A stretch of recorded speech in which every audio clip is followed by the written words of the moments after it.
1985, Villanova shocks the world by upsetting Georgetown. 1996, Princeton Tigers upsets UCLA Bruins.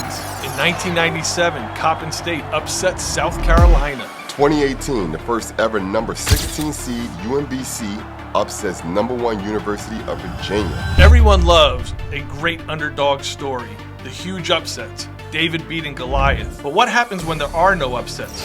When the only people you get to see and hear from are famous people, the superstars, the head coaches, the celebrities. Are their stories more important? Do they matter more? Everyone puts in the same work, the same time, the same sweat. So who hears their stories? From the walk-ons, the assistant coaches, the role players, the 10th man off the bench. Everyone has a story and everyone has a voice. And on this podcast, you will meet these people, you will hear their stories in their own voices. This is Underrated.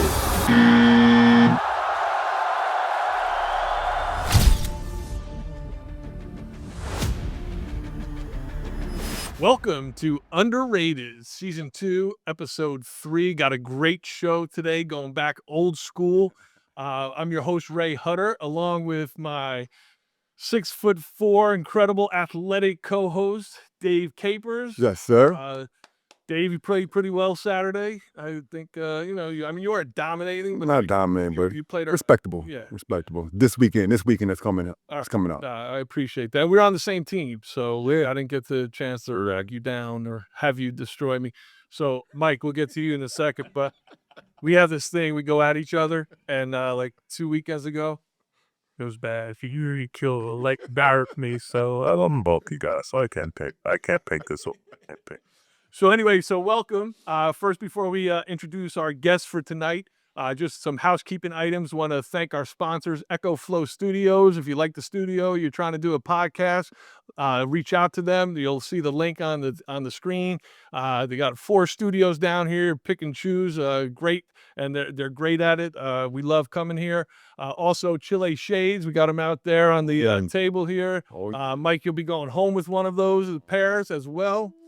And then our sponsor that we've been talking about, and we can't wait to continue to build the relationship. That's Tommy Copper, the original copper infused, everything from braces to sleeves to knee pads. Capers use them all the time. I don't, because I'm still pretty fluid, but Cape is old and. Hey, they got them spandex with the little knee braces on them, bro. Made me feel like I'm like 20 years younger. Word. So we appreciate them. Again, go to their website, check out their products, and we're going to continue to grow the partnership. So I'm just going to take a second here to introduce our guest, because you've probably seen him back in the day, and he's coming back stronger than ever. So I'd like to introduce Mike Glover, a.k.a. probably the best nickname of our time. I've tried to give myself nicknames in the past, like when I'm playing Nerf hoop or on the court thinking I got a good nickname or something like that. But this is one of the best nicknames ever. Optimus Prime. Word. Thanks for being here. So, Mike, man, welcome to the podcast, Underrated. Yes. What we do here is we give people a chance to tell their stories that most likely have never been told before, or just haven't been heard, or give them just a forum. And we're so happy that you decided to come here and spend some time with us tonight. Really quick, I don't know if Mike is underrated though, because Mike is a pretty big guy in the neighborhood. You know what I'm saying? Like he been out playing places and winning chips and everybody. So everybody know this guy. No, I understand that, but when we spoke to his people, yeah, they were like, we need a show that's up and coming. True. And we need talent. So we got to go back. We got to go back a little bit to get some talent. So we got Optimus Prime. Plus, I just like saying that. I like getting the chills. So, Mike, man, welcome to the show, and just give the audience a little background of who you are, where you came from, and where it started. Well, thanks. I like to appreciate the opportunity to even having me here. My name is Mike Glover, also known as Optimus Prime. I'm from the Bronx, New York. I played 13 years professional overseas. Had the opportunity to play in 16 different countries, all across the world. Coming from the projects, that really means a lot, to a urban American kid that never thought of playing outside of, his natural country. Yeah. So to be playing in 16 different ones, that means a lot. So Yeah, so that's we're gonna get into all of that because also, Capers played overseas. A couple of our previous guests have played overseas, and they have some really interesting stories. Some funny, some scary, some they can't tell. yeah, this nervous. So we'll keep it PG rated. We'll keep it under control here. So let's just talk about it because you have a very interesting story. It's very intriguing because our understanding is and I know Capers knows you very well, but you grew up and you were one of those rising stars where like everything was ready for you to go and take it to the next level. And we'll get into that, but just talk about a little bit about high school and then the recruiting process because we'll circle back later because recruiting now has changed fully. Right. I mean, as you know, with the NIL and the portal and what kids are facing today. So just give us a little history about your high school and then, your college recruiting process. Oh, well, I wasn't one of those high school basketball players that just played at one high school and just played 4 years and, had the silver spoon in my mouth. So, um, I played in 3 different high schools, but, the first high school I played in, it was James Monroe High School. That was my zone school, but little do, people know, which I'm writing in my book. Well, I'm going to share with you guys now. My older brother, Anthony Glover, also known as our robot, he went to Rice High School, the home of Felipe Lopez, Andre Barris to Kenny Satz and everybody, so on and so forth. So um, he was the reason why I decided to pick up a basketball. So I always give my older brother good grace and, always shed light on him because my first sport was baseball. So, and I was a late bloomer. So I started playing basketballs when I was 10. So fast forward that, my brother went to Rice High School, so I always wanted to idolize everything that he was doing. So when I was in 10th grade, I'm sorry, when I was in 5th grade and I was 10 years old, he had the number 22. So when I first made my first basketball team, I wanted to wear 22 like my brother. So that's kind of just how it was. And I had the opportunity to take the test to apply for Rice High School, which was like one of the top high schools in the country at the time. This was like 2002 at the time, so it was still rolling. And I remember went to school with my mom.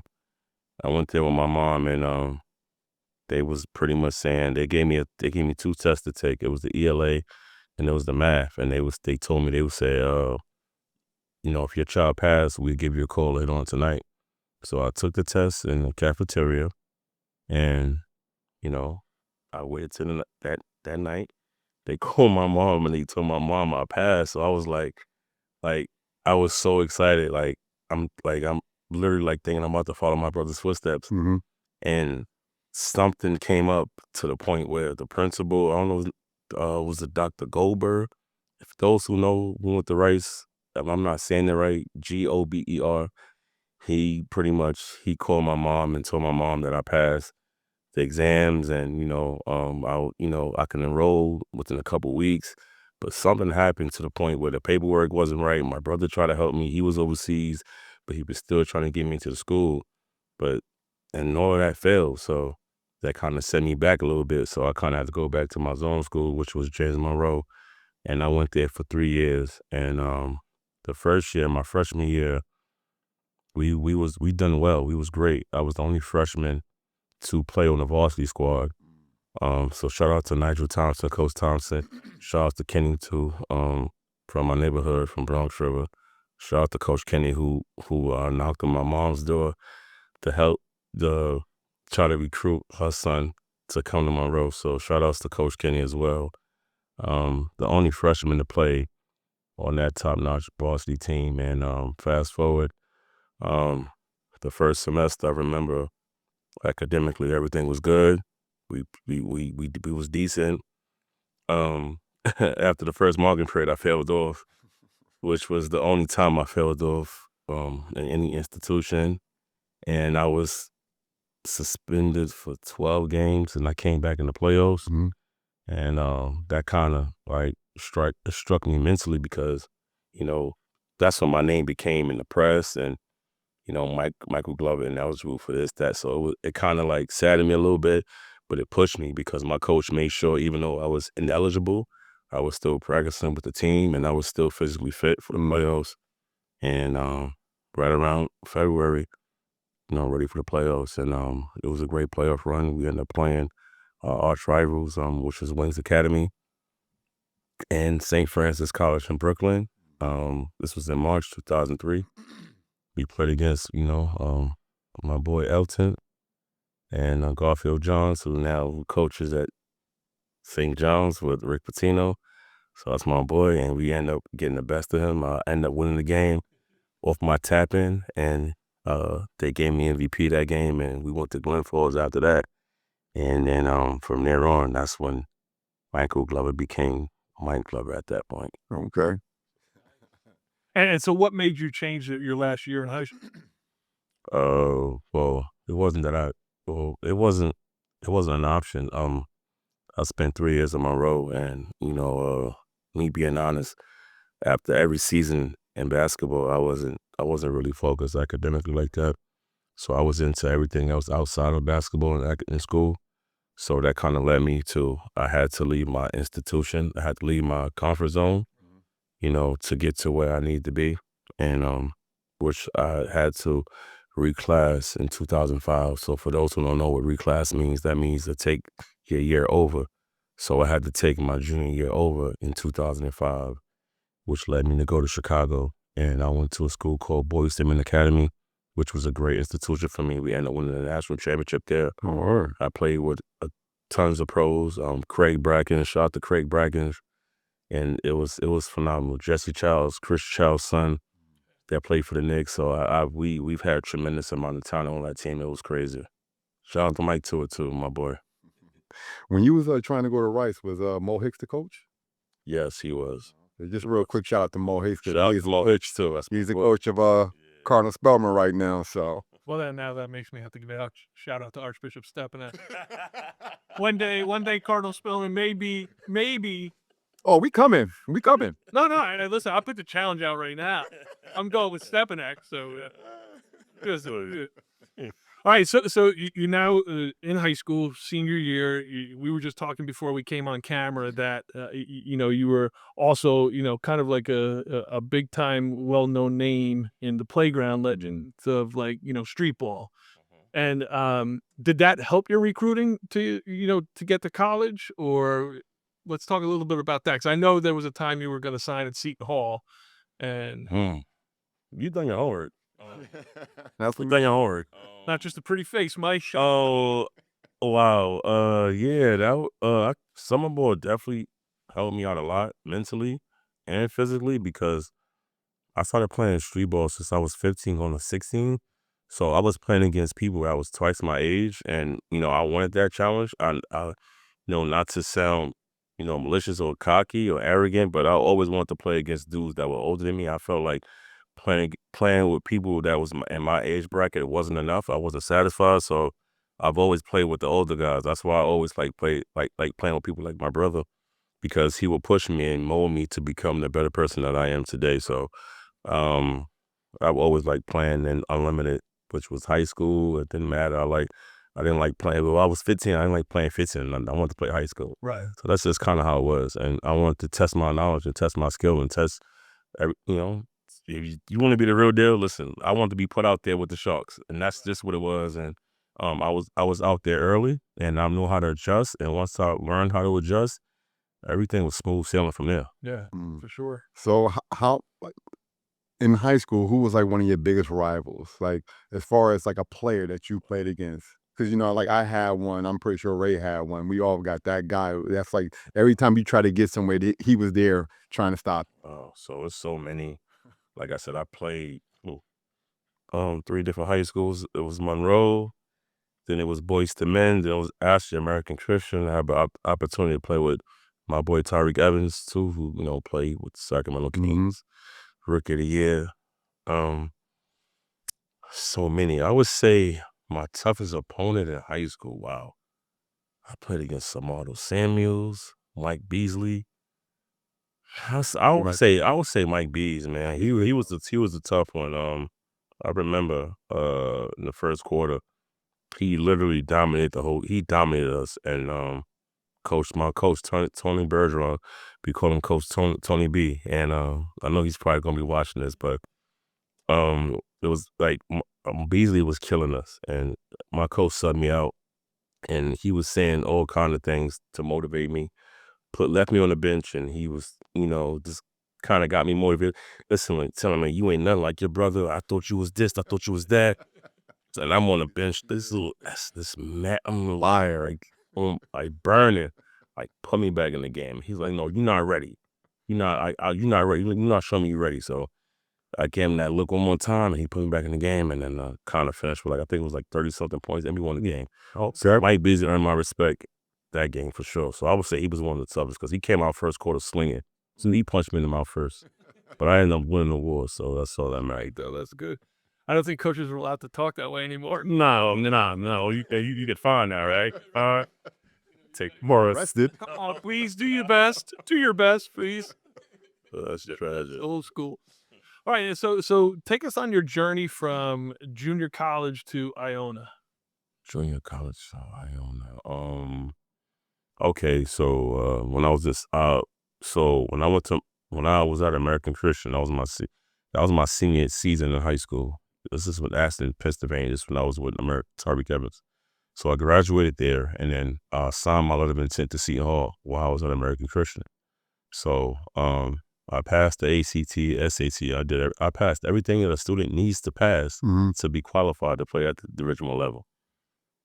To this day, I still don't know why the NCAA didn't clear me. I don't know why. I would love to know why personally, because I'm 38 now, and I would love to know why they didn't push the papers through. I don't know why they didn't. But I was at Seton Hall for a year and a half. 2007. I remember I started early. I was at a summer program in July. I started early. I started, or before the other, students and athletes, came on campus in August. And I had a tremendous time. I had fun there. I was with Brian Lang. I was with Eugene Harvey. Jamal Nutter. I was with a whole bunch of people, man.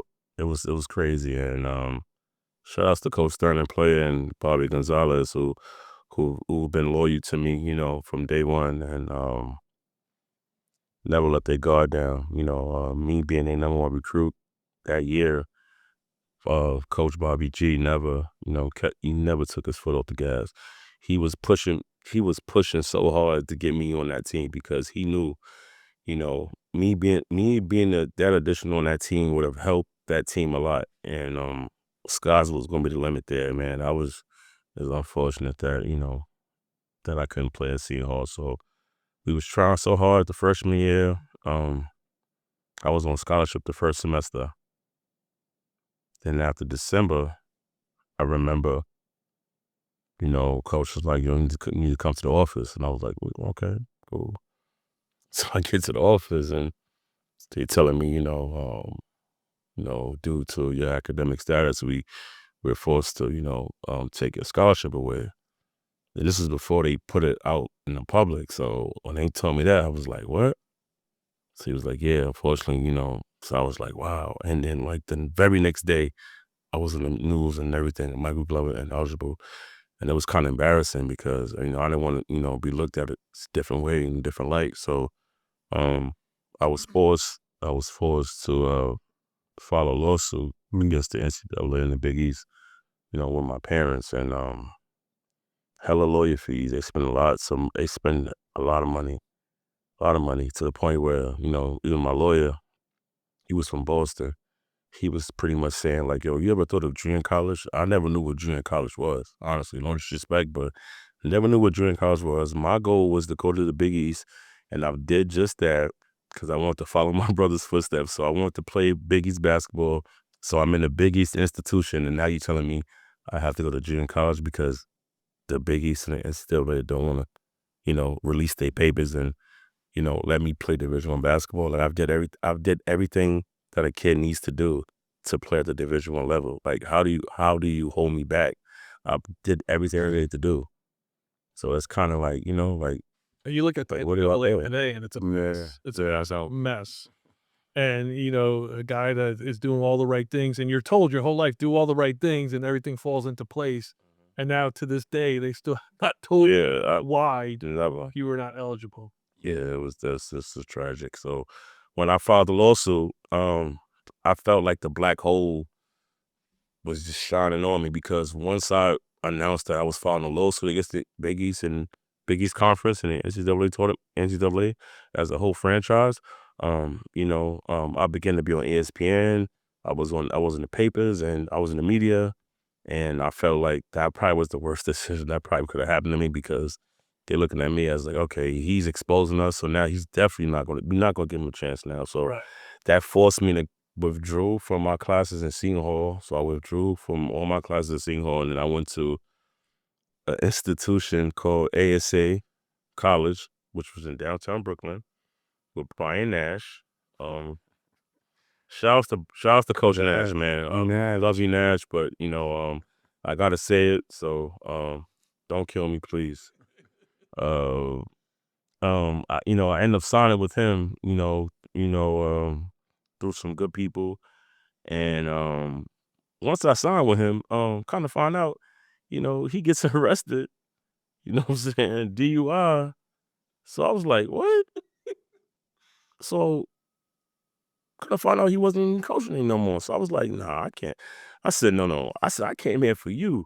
Like, I'm not playing for nobody else. I came there for you. So I'm like, so what we doing? Right. So it took a while for me to withdraw from my classes there. So it took me some time. So when I did that, I went back to the drawing board and I went back to Coach Tony B, my American Christian coach. We went back to the drawing board, and being that I was in Seton Hall, right? Here's the thing I didn't tell y'all. Remember I told you I was on scholarship, right? Yeah. Mhm. So I still finished out that year, and I came back my sophomore year. Right. I still had a bill. Like, had a bill on me. And it was a $12,000 bill. But that bill stuck with me till I got to the next Division I school. So schools were afraid of taking that chance on me because they didn't want to pay that bill. Right. And I get that too. So I don't want to expose anybody, but that's what it was. Right. So fast forward, it was crazy. So like I said, there was a lot of schools that was interested. Arizona, UNLV, everybody was, trying their hardest to try to get next to me, but when they heard that bill was still like in my back pocket, they was like, no, they wasn't trying to really feed into it. So through the grace of God, things happen in mysterious ways. And Coach Tony B, I ended up sitting with Hofstra and Coach Speedy Claxton, and I went to go see him first. And at the time, my son was already born. My son was, I think, 2 years old, and I wanted a shelter for my son as well, and his mom at the time. So I was like, listen, I need my own space for me and my family, and this and the third. And Hartsville wasn't that right fit because they was telling me I could stay on campus and blah blah blah. So I said, all right, cool, we'll get back to you. The next day I went to Iona, and I met Tim Cluse for the first time, and Tim Cluse and Jared Grasso, and they told me everything I needed to hear, not what I wanted to hear. They was telling me, like, this is what you need to do to get as much playing time as possible here. And I said, okay, cool. I took it in stride, and I said, you know what? I said, I honestly, I think I believe this guy. And that's kind of how it was. And I said, I want to come to Iona. How many years did you have?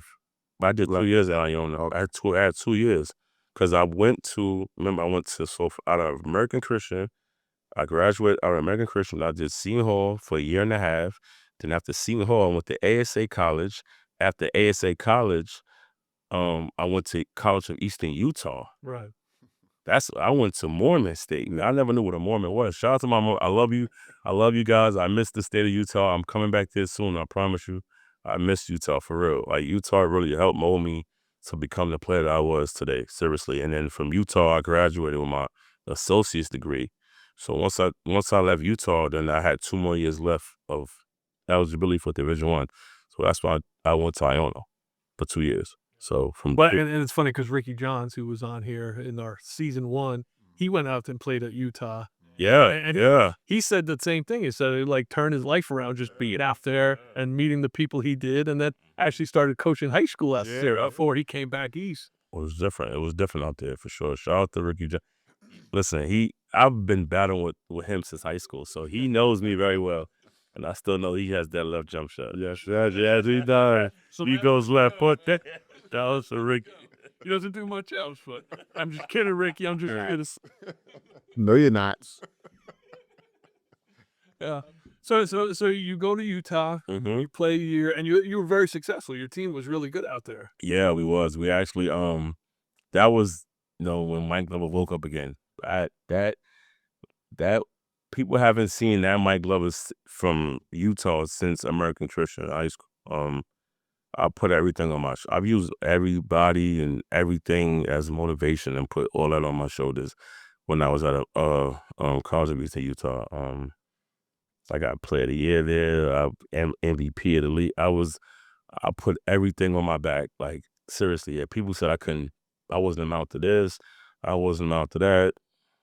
Doesn't matter what anybody say at the end of the day. You go out there, you perform every day, you put your jersey on, and you go out there and you give it everything that you got, even if it's 75, 80. Listen, as long as you gave full effort, that's all that matters.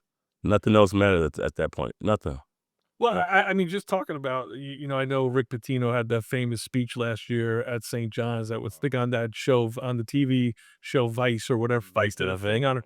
And he talks about adversity, not just on the court, but his life. And like, how do you bounce back or how do you fight through adversity? You have to do that because life, we're all going to be faced with adversity. And, I mean, we're just getting into the point where you're getting ready to go to Iona, but you overcame so much. And the fact that you're like, your story is so great because there's so many people out there that are battling through that. Even today, that you're going through recruiting issues. You're going through where you go to the school and then next thing you know, they have a transfer come in through the portal. And now you're like, you thought you had a good spot. So now you're thinking like, okay, I got to go to a different school now because they just brought somebody in who's going to take my spot. And you battle through it and then you end up in Iona and you have a fantastic career there. Man, I just feel like, honestly, because I have a 16-year-old son, Michael Glover Jr., so he's probably going to be watching this soon. So everything that I've done, from when he was born was for him. He never understood that growing up, because, he always think he knew was basketball. He was 2 years old. I was at Iona, and he was at all the practices and stuff like that. But I literally used every motivational tool that people said it. I couldn't graduate. I wasn't good enough. I wasn't strong enough. I wasn't tough enough. I'm not my brother. There's so many things I've heard on a daily basis, and I just put that in every game. I would take it out on anybody else that I was playing against. I would, if you say something to me right now and I had a game tomorrow and he playing against me, I'm taking it out on him. So whatever you said to me, he's messed up for zero. He's done. So that's kind of how I used everything else. Like kind of how like Jordan used to do. Like Jordan would find anything, and he would find any excuse to give you 30. Yeah. He would just use that motivational tool, and that's what I did growing up because I had literally that Westbrook mentality where I really didn't care. I would run through a wall in high school and college. I didn't care. I was running through the wall. Well, if you show up Saturday, it will be on B. Kate, son. You're there, right? We ain't taking no charges on Saturday. No more charges. No one shot. That's a different story for a person. All right, sir, let's talk about, so you're at Iona, you got a lot of accolades, a lot of awards, I mean, I think you averaged like 18 points like the first year there or something. Yeah, listen, that first year, honestly, I was trying to go to the lead after that first year. I ain't even gonna lie. I wanted to prove to the world that transition from Seton Hall, Big East to Iona, the MAC, no disrespect to Seton Hall and MAC. So Yeah.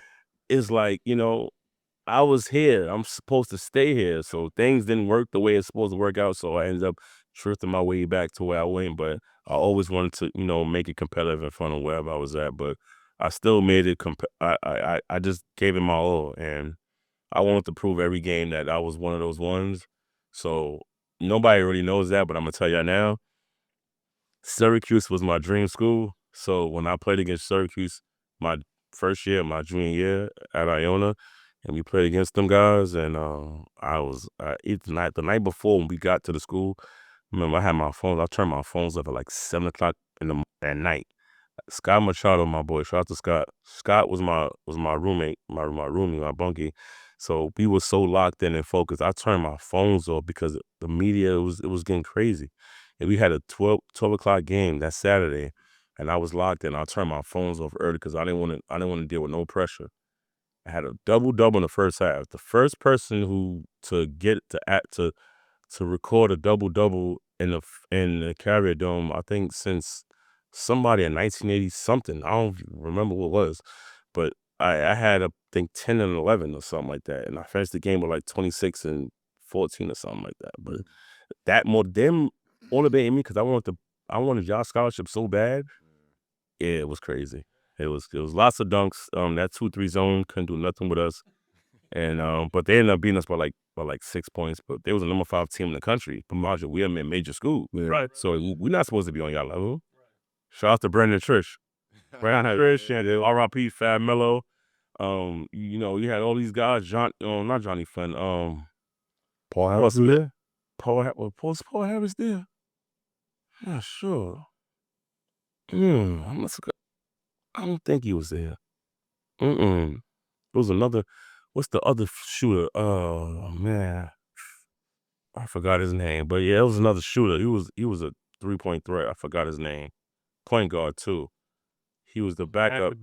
Yes, it was. I was about to say that. Shout outs to him. He killed us too in that zone. We couldn't do nothing with him. Yeah, shout outs to him. Did you guys ever? And Deion Waiters too. He played too. Oh yeah, Deion was nice. Throughout your career at Iona, did you guys ever make it to the dance? Yeah, my senior year. Okay. We was at large bid. Okay. Yeah, my junior year it was so crazy. We lost in the MAC championship to St. Peter's, and we lost in the CIT chip. So we lost 2 chips in 1 year in my junior year. So we lost to Santa Clara in my, you know what I'm saying? But so how ironic is this, right? The Iona coach that he played for Santa Clara. I didn't realize that he was on that team, and now he's the head coach of Santa Clara. So shout out to you. It's crazy. It's how the world works. Small world. So yeah. But senior year we went to the dance, and we got the at-large bid against BYU. It was, like I said, my senior year, go all out, guns blazing. So, I would just help motivate the guys to go out there and, show out. This is every kid's dream. This is every kid's dream. Listen, I came from, 174 Bronx Avenue. I came from low poverty, neighborhood. And for every basketball kid that's watching this or, wants to play at the Division I level, would have dreamed to, play at that moment, to play on CBS, to play on Channel 2.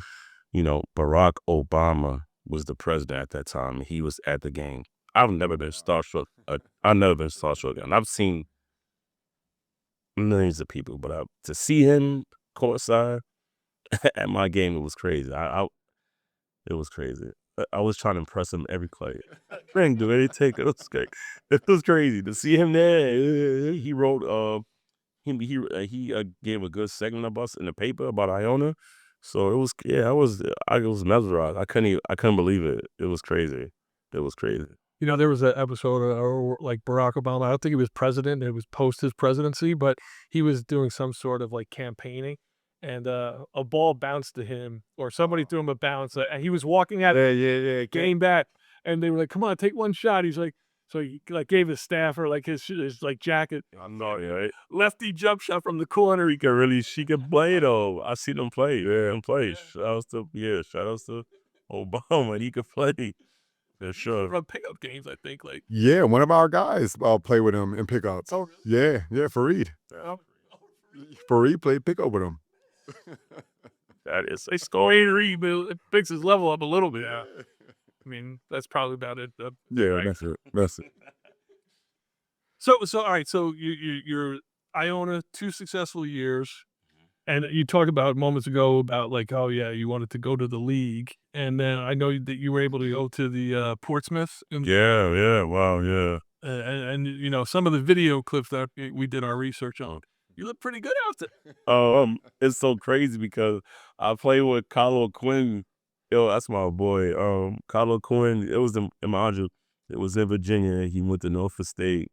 He's a New York guy. He's from Queens. So I felt me and him on the same team. It was match made in heaven. So, but we end up losing in the championship game. But they end up still giving him like MVP of the whole Portsmouth Invitational tournament. It was cool. I think I held my own at the time, but after that, prior to that, my dad had passed away. He had stage 4 lung cancer. So I wasn't in my right state of mind at that time, but I still found I should hear his voice in my head and to push me to go harder. So, yeah, my dad passed 2 months before I graduated.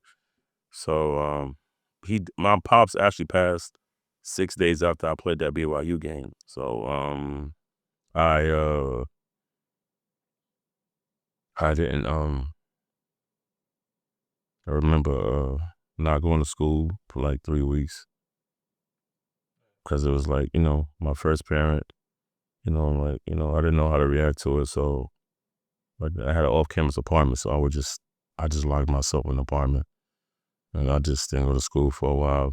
And my mom would say like my dad wouldn't want me to do that, so I had to shake it off. And at that time, it was crazy because when my dad passed, everything came up about like I had the New York Knicks workout, had the Brooklyn Nets workout, had the Memphis Grizzlies workout, like all in 1 week. So I was like, I had to like shake it off, but I was still like, it was crazy. You know what I'm saying? It was crazy. That's a tough one. Yeah, be sure. It was listen, especially you're still young. Oh, yeah, I mean, you're still a young kid, really, and that doesn't help when something like that happens. No. I couldn't imagine that. I mean, my pops just passed this year, and I know you still feel it. Sure. I mean, I was coaching at Champlain College first year. Went out there in the fall. Started in August. We started, and then that December, my mom passed. I was really 23 years old, and I was living in Vermont, not knowing a soul. And I was like, damn, So I was like, how do you handle that? Could be, Especially as a kid, like you do some stupid shit. Do some stupid shit in the mourning process, and we've all been through it. So it affects you no matter what age. But when you're 22, 23, 24, That's what I said, man. that changes your world. got to. I mean, it changed my world, and I'm 50, so I'm like, I couldn't imagine at 20. Because my dad only got to see my older brother, Anthony Glover, graduate in St. John's. He was over there in 2003. So for him, my dad, just to see him graduate, I was a bit sad about it because, me being a babe, I'm the youngest of 4, Right. So it was myself and 2 boys and 1 girl. So, I would just like for me to like, I want the bride to say, look, Dad, look, another one. Like, Yeah. You can see me walk down the aisle, but for that to never happen, it kind of always sad. And even when I, we graduated, we graduated at the Jacob Javits Center. Right. So to see just my mom down there by herself and my son, it was, not have my dad there, it was kind of like, it was moving for sure. Yeah. No doubt he was there with you. Oh, yeah. You showed me like that's it. And I know it doesn't make it. No. People used to say that to me. Oh, your mom's dad watched over you. You're like, yeah, but it ain't the same if she was right there. Yeah. But 100%. So I always ask Cape this. We ask Cash, Ricky, all the guys that have been here, AJ. So how did the overseas thing happen? Like after all the NBA workouts, how did you start your journey across 16 countries and dominating the world in hoops? Well, after my senior year, I was working out with Jay Hernandez a lot in Long Island. For those who know who Jay Hernandez is, I'm sure all the hoopers know who he is. We do a workout in Long Island all the time, and I remember I had an agent, and he was like, "What do you think about Turkey?" So I was like, "Oh, the like the country?" He was like, "Yeah." So he was like, "Yeah, you ready to roll? You ready to go?" So I was like, "Oh, okay." I'm like, "When?" He was like, "In like 4 days." I said, "Huh?" I said, "I don't have a passport." He was like, "Yeah, I know. I need you to go so and so." So I ended up going down in the city. I think 11th Avenue or something like that by the water for all the athletes. Y'all know what that passport place. So I had to get that passport expedited. I went in that Wednesday. My flight was that Friday. So Wow. yeah, it was that fast. And I ended up I left in August of 2012. August. I played in Ankara in the TBL, one of the best leagues in the world at that time. Playing against D Brown, that went to Illinois. He was a killer back in his day, in his college days.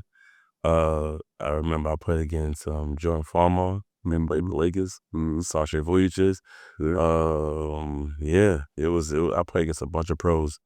And, me being a rookie at that time, I don't know how much I averaged, but it was decent enough for me to get to play in the big leagues so I could make some, decent money. So Turkey was your first stopping ground. Yeah, my first stomping ground. I was in Ankara. The team was called Hacettepe. So I was there in Turkey. So and I love Turkey. Turkey was a dope country. They just drink tea a lot. But they drank tea with everything. I couldn't deal with it. Eat raw onions. I can't listen, I'm from the Bronx. We don't eat raw onions on the regular. Just like people eat apples, they eat raw onions. I couldn't deal with that. It was just crazy. I can't deal with that. They call it chai. Chai is tea, like chai. Turkey, yeah. So you went from Turkey, and then just was it just a matter of like every year you were in a different country with a different team, or Yeah, that's kind of how it was. It was like you said, like a 1-year contract. I remember, I believe after Turkey, did I go to Dominican Republic first? Then from there I went to the Philippines, and the PBA. Let me tell you, the count here, right? Let's see the PBA. To play in the PBA, you have to be one of those ones, respectfully. Mhm. It's the 6'10" and under league, there's a 6'5" and under league. You have guys that play in the NBA, guys that played overseas, but mainly it's the guys that play in the NBA that return and come back. Mhm. It's the league under the NBA. It's phenomenal. It's crazy. Every game, it's a sold out crowd, 20,000, 30,000. I had the opportunity to play against Bill Walker. It was crazy, and it was. That's my favorite country. It reminds me of New York. right? The food was good. The people are very generous, and they treat you like royalty there. They treat you the way you're supposed to be treated there. So I was loving every day of it. I didn't even want to leave. I think I spent my 28th birthday there. I was having so much fun in the Philippines. I didn't want to leave home. I didn't want to leave there. So you got to share a PG story. Everybody shared a story. You got to share something funny or something, whatever it is, but share something. Tragic? It doesn't have to be tragic. It could be anything. It could be anything. It doesn't have to be creative. Something funny that's there. Capture, people's imagination. Like, for example, Cash, when he came here, he told a story about he was in some country and there was nothing but like a fog. It was like Oh, I can tell you what really happened in real life if you go on my Instagram.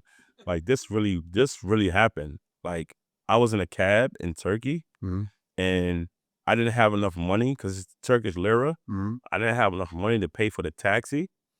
So the guy went in his glove compartment and took out his gun. He had a golden gun. I swear to God. It's funny now because it's like, you're alive. It's 2012.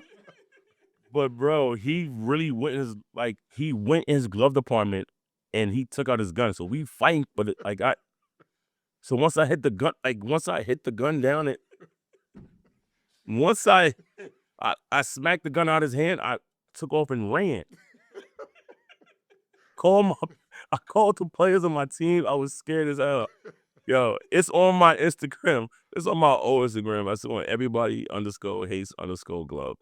I posted that I could show you on my phone. I'm gonna show you. we'll put it up. We'll put it on. Yes, please. It's so the date don't lie. And the caption, people like, yo, get out of there. It was crazy. This kid had a golden gun, like he was James Bond. Like, what you think? Like, but this is Turkey though. I'm from New York. I don't know how that works, but I was scared for my life. So you said Pete, you said rated. So I was. That was rated for sure. I was scared for my life. I never told the team because they probably would have sent me home. But I was, yeah. Yeah, that was like Cash. Cash said that like he walked into this fog and there was a pack of dogs. He was with his mice at the time, and all he was thinking about was like, I just have to run faster than her. Yo, what's so why you gonna leave the girl? Like, you know what, hey, Cash, I thought you was committed. I thought you was resilient. He started doing that pace breathing. And then he was like, peace out, I'm out. It's going. Funny, that's funny. That's good. Oh my So- god. I always wanted to ask you, right? So I used to play, I was one of those guys who played street ball, but I didn't get the ability to win any championships like you, right? I played on some decent teams, but I always heard the name Optimus Prime when I was in the parks until I actually seen this dude play. I was like, okay, I get it. How did you get the name Optimus Prime? Who gave you that name? Oh man, it was shout outs to Joe and Randy Cruz, man. Oh, okay. Flutes in the Sun, that's basketball tournament up there at Orchard Beach. Those guys gave me that name 2006, and I ran with Optimus Prime ever since. Those guys helped mold me a lot mentally, and little do they know they helped mold me a lot. I was a young guy, a young pup coming up, and I had to literally earn my stripes. So everybody's just thinking, oh, Mike Glover had his older brother, Anthony Glover, but he didn't. He only could help me but so much. And once I found out the formula, I started doing things on my own, and I took off and I ran with mine. One of the reasons why I didn't go to St. John's instead of Seton Hall. So I had two choices. I came down to two choices in my schools were St. John's and Seton Hall. So I sat down with my brother and I spoke to him like, I told him, I said, I'm tired of living in your shadow, man. Say, yo, like I want to do something else. And, he pretty much just gave me the big brother talk. Like, and I sat and I slept on, I took my time, and I thought about it. So, I don't want to stay in New York. I feel like New York would have probably been the worst thing for me, being that I was in school in New York, saw how that worked. So I feel like if I just go over the bridge, maybe it'd make a difference. And when I went to Seton Hall, and then obviously that wasn't the case. So now I think about like, did I make a mistake? Like if I would have went to St. John's, but they would have cleared me because my brother was Anglo, and I'm like, Right. I kind of think of like, did I make a wrong mistake? Because it's the older bridge and St. John's, my brother, Anglo, I always think about stuff like that. But I always think about stuff like that, like, yeah, I always think about that, like for real, because I always tell my son this too, and he's a junior in high school, so I always tell pick your schools wisely, and play at your full potential because you never know who's watching. You just want to get the most opportunities as much as possible. So my son's gonna watch this soon, and yeah, big boy, go hard because you just never know who's watching. Choice is yours. The world is yours, man. So 16 countries. Yeah, What was your favorite country? the Philippines. My fault. Yeah, yeah. It was the Philippines, then it was Indonesia, and I love Indonesia. Bali. For those who don't have a passport, I suggest you get one like right now. Like if you watching it right now, get it right now. Like go to your Safari and apply for a passport now, because Bali is like one of the best cities I've ever been in my whole life. To get to experience the monkey forest, the safaris, and I'm from the Bronx. Okay, so we see rats, squirrels. We see these things all the time. So to be in the monkey forest, like literally a monkey forest, where it's a forest full of monkeys, like they tell you, don't wear a hat, don't wear sunglasses, because they could take them. So that within itself is of interest to me. So it's like it's cool, and yeah, it's like a match made in heaven. It's affordable there. Like you don't have to go there with a whole bunch of money. You can go there with $10,000 and for the month and live like the Princess Amunda. Like for real, it's really good. Well, I think if anything messes up with like editing or whatever, it could be because we didn't say Chile and Juan. Like, Juan Pablo. You know what's so crazy? sensitive I'm not even going to tell, you know what, never mind. Because Juan Pablo's my guy. He's behind the camera. That was my worst country. I love you. You know what I'm saying? Underrated type of question. Juan, I love you. I'm sorry. I'm sorry. Oh, I'm sorry. Chill. I knew there was nothing. Knew there was nothing over there. I remember. Can I tell you the story now? Yeah. Okay. I was in Santiago. He knows what I'm talking about. And I had a 2-story house to myself. I didn't know Chile. I didn't know y'all don't know what AC air conditioners mean. I don't know. Like I don't. Exactly. That's why he's laughing. So I'm like, bro, like it's 100 degrees outside. I'm hot. Wait, there's no fan either. So I have to crack the window about this much to let the mosquitoes in? Bro, I said, you know what? I gotta deal with 7 months of this one. Still love you, still love you. Explains a lot. It explains a lot about Juan. I see why he's here, because he gets better living here. Shout outs, you will forever to be sheltered here. You're great. You're great on this side. Thank you. Thanks for coming. Thanks for coming and sharing your presence with us. We appreciate you, man. Hey Juan, I gotta chime in on this because I love you too, but I got a story for Chile. When I wasn't playing, I was just on vacation, and he's not lying about those mosquitoes. The mosquito bites were so bad, I'm still dealing with them to this day. I had it was I mean, biting through my clothes, and I'm talking about like They are adults. They are adults. Like they were born. They were here before. That's why you here. That's why you're white. You made the perfect choice. That's why you here. If you ain't been, you be home. You know what's going on. Really? Well, I'm on Pablo. All right, so let's talk about recruiting now, because you went through it, and you had some ups and downs with that, and we've been talking about this because it's a huge impact now, where high school players are not unless you're like the top 10, top 20 high school players, you're like waiting you're kind of like waiting for the whole portal to clear. And then, even then you end up maybe going to like a mid-major, low major, and you got to work your way up to high majors because of all of the transferring that's going on right now in the NCAA. So as a dad who's been through it, the good and the bad, and playing overseas, how are you talking to your son now about all of the changes that are happening with recruiting? I just tell him to just stay humble, stay level headed. He's in the gym every day. He has a tremendous coach. Coach Radar, for South Bronx Prep. Coach Radar, he's me and him actually grew up in the same building, for 26 years. So he's like a mentor and a big brother to me. So, so happened, fast forward a year down the line, he ended up coaching my son. So it's a great opportunity for my son to showcase his talents and ability to become the best version of himself, not just his dad, because people look at him, even though he's a junior, it's a lot of pressure that comes with that. A lot of, big time pro athletes, they sons are juniors, and they look at the juniors like, yo, he has to play like the dad, and if the junior's not good as the dad, and everybody's on the juniors, and so I told him every day, there's no pressure. Go out there and play your game. Right.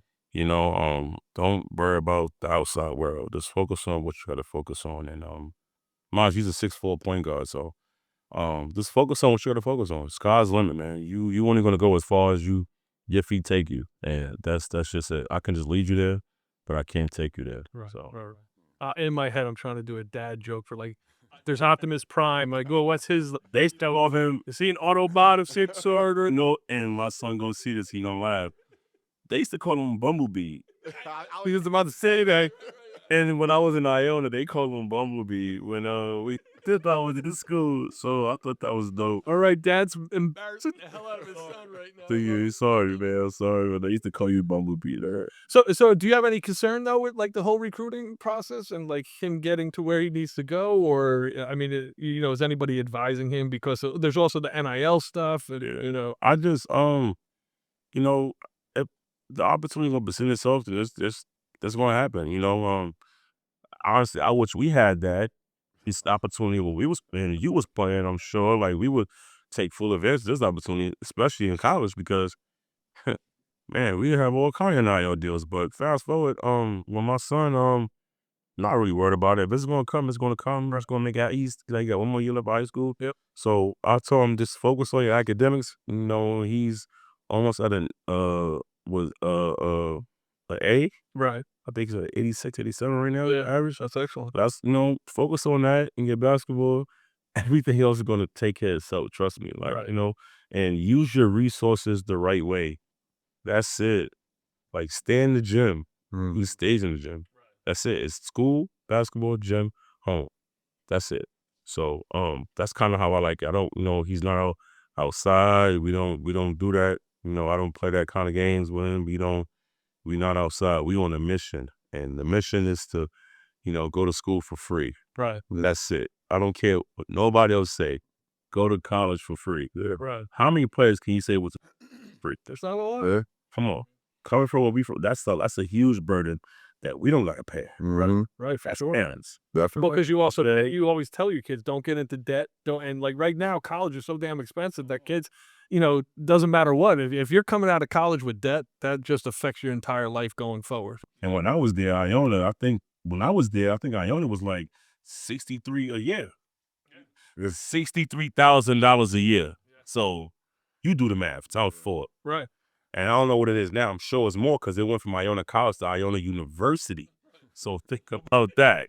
You know what I'm saying? Is that name changed? 60 now? Right. Yeah. Like, so, it's crazy. It's crazy now. Yeah. I can't imagine if I didn't have a scholarship, I wouldn't have played. I would have been in college, like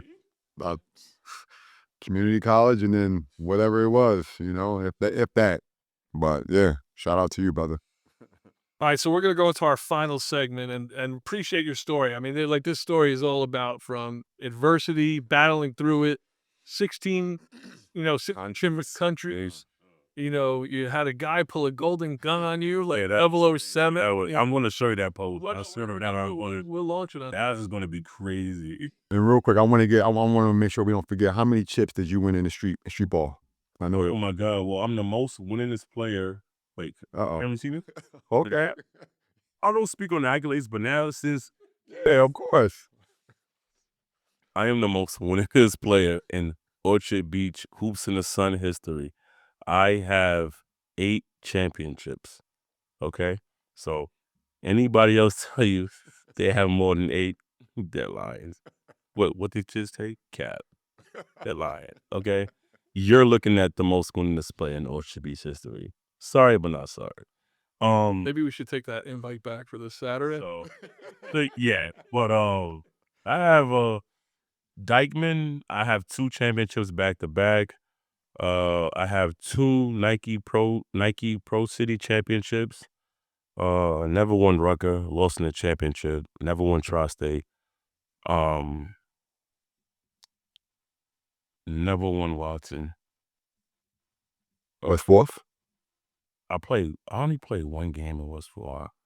And West Fork was it's like from year to year. Yeah.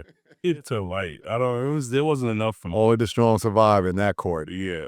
Hoops in the Sun was always, Orchard Beach was always my park. I like Orchard Beach and Dykeman a lot going out. Those are my parks. But yeah.